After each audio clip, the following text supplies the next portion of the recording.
بله ما با قایق قراره از این سمت به این سمت حرکت کنیم با 1 درهم.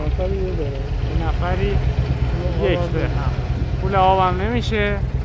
چند درهمه پول آب اینجا؟ دوبه؟ 1 درهم.